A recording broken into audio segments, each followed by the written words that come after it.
Hi everyone, welcome to Deca Bella Cooks. Today we are going to make chicken stock fried rice.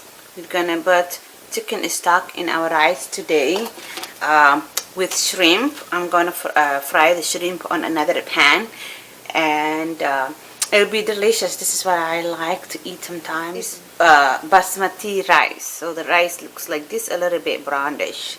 This is the kind of rice you need for the recipe. So rice, chicken stock, that's it, and you need your shrimp.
Hey guys, there is a little secret of mine that I wanted to share with you guys.